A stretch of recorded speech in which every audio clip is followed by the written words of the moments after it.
In this video, we will walk you through how to request a sales commission. To start, navigate to your deals page and click on Request Payment for Sale. Next, click on Commission in the drop-down menu. Next, enter the property address associated with this payment. Smarty will auto-populate matching property addresses in your area as you type. Now select your role. Click on Continue. Next, enter the commission amount. You can request up to $250,000 in a single payment. Now set a deadline for this payment. We'll send 3 email reminders to the payer. Click on Continue. Next, select a payer type from the drop-down menu.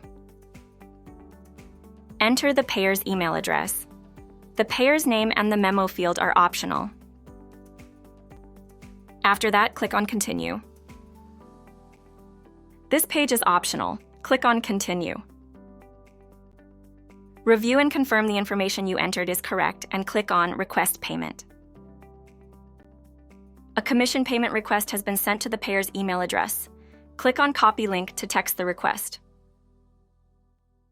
Click on Transactions to track your commission request in real time.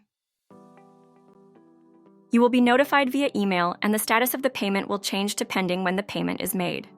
Click on Deals to see your new deal for 51 Appleton Street. Click on View to see the deal detail page for 51 Appleton Street. Thank you for using DepositLink.